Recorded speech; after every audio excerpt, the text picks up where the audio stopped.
बड़वा कस्बा पंचायत की सरपंच और दशहरा मैदान के रहवासियों में जल आपूर्ति को लेकर तीखी बहस हो गई, जो इतनी ज़्यादा बढ़ गई कि बात गाली गलौज और मारपीट तक आ गई, जिसकी शिकायत करने सरपंच प्रतिनिधि बड़वा थाने पहुंचे।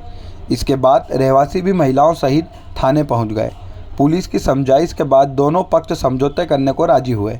इससे पहले दशहरा मैदान गिरिट के सामने भी काफ़ी देर तक दोनों पक्षों में काफ़ी कहासुनी हुई और थाने पर काफ़ी देर तक यह हंगामा चलता रहा।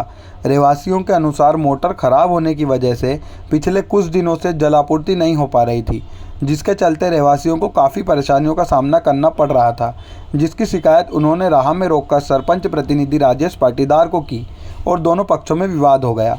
इस विवाद में सरपंच चेतना पाटीदार को भी हाथ में चोट आई है। दशहरा मैदान में पानी की बहुत समस्या आ रही है, मोटर जल गई है और सरपंच साहब को हमने निवेदन करा पानी के लिए, तो सरपंच साहब अभद्र भाषा में व्यवहार करने लग गए हमारे साथ और लेडीज़ों को भी गाली गुप्ता करने लग गए, जबकि वो सरपंच साहब नहीं है, वो उनके पति है। फिर वो घर चले गए और उनकी जो सरपंच साहब है उनकी पत्नी है, उनको वहाँ पे पहुँचाया और उनके सामने उन्हें गाली बकी और उनका हमारे पास वीडियो है।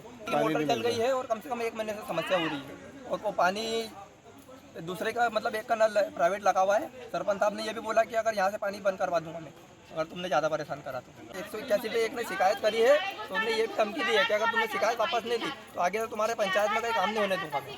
अब हम पानी की समस्या दूर हो जाए और आगे से ऐसी कोई शिकायत नहीं आना चाहिए। जो अभद्र भाषा में व्यवहार कर रहे हैं, गाली गुप्ता नहीं करना चाहिए। पानी के लिए ये विवाद हुआ कि मोटर जल गई थी 2 रोज़ के लिए, तो मैंने 8 टैंकर पानी के बुलवा दिए थे। उसके बाद भी बोले नहीं पानी अब भी होना, और बोले अब भी बोरिंग कल करवा के दो हमको, बोले नहीं तो बोले हम तुमको जान से मार डालेंगे, ऐसा कर देंगे, मतलब ये बोल रहे थे अरे रास्ते में। मतलब फिर ऐसा हुआ कि हम निकल रहे थे तो इन्हें घेराव डाल दिया, मेरी कॉलर पकड़ ली 2 चारों ने। क्योंकि समस्या कुछ नहीं सर, मोटर जल जाती है तो वो तो पानी की समस्या 1-2 दिन तो आती है। वहाँ के रहवासियों का कहना है कि पिछले 1 महीने से पानी नहीं झूठ बात है। पूरे मोहल्ले में आप पूछो ना, पानी कितना दे रहे, 2-2 घंटे पानी दे रहे और 1 रुपया भी नहीं जल का मांग रहे इनसे दशहरा मैदान में हमारे साइड पट्टी।